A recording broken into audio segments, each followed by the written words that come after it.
Hello, അപ്പോൾ ഇന്നത്തെ video ഒരു സിമ്പിളായിട്ട് നമ്മൾ സമൂസ ഉണ്ടാക്കാൻ പോവാട്ടോ. അപ്പോൾ അതിന് വേണ്ടി ആദ്യം തന്നെ ചിക്കൻ ഇങ്ങനെ ചെറിയ പീസുകളായി എടുത്തിട്ട് അതിലേക്ക് ഉപ്പ്, മഞ്ഞൾപ്പൊടി, കാശ്മീരി ചില്ലി, കുറച്ച് കുരുമുളക് പൊടിയും കൂടെ ചേർത്ത് ആവശ്യത്തിന് കുറച്ച് ചെറുനാരങ്ങയും കൂടെ ചേർത്തിട്ടുണ്ട്. ഇനി അതൊന്ന് കുഴച്ചെടുക്കണം. ഇതൊരു അരമണിക്കൂർ മാരിനേറ്റ് ചെയ്യാൻ വെച്ചിട്ട് ഒന്ന് പൊരിച്ചെടുക്കുന്നുണ്ട്. ജസ്റ്റ് ഒരു ഹാഫ് കുക്ക് ആവണം അത്ര വേവിച്ചാൽ മതി.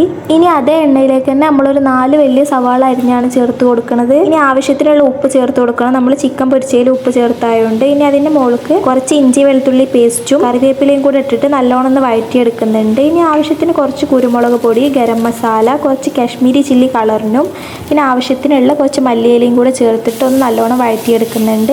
ഒന്ന് വഴന്ന് വരുമ്പോൾ അതിലേക്ക് നമ്മൾ നേരെ പൊരിച്ച് വെച്ച ചിക്കനാണ് ചേർത്ത് കൊടുക്കുന്നത്. അപ്പോൾ നമ്മൾ ഫില്ലിംഗ് കൂടെ റെഡി ആയിട്ടുണ്ട്. ഇനി ഇതുപോലെ മസാല ഒക്കെ ഷീറ്റിലാക്കിയിട്ട് നമ്മൾ മടക്കിയെടുത്തിട്ടുണ്ട്.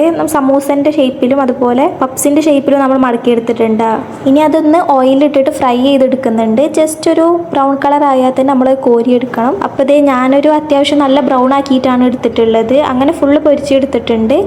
അപ്പോൾ ഇതാണ് നമ്മളെ സിമ്പിൾ ആൻഡ് ടേസ്റ്റി റെസിപ്പി. അപ്പോൾ ഇത്രേ ഉള്ളൂ. ട്രൈ ചെയ്ത് നോക്കാം. ടാ.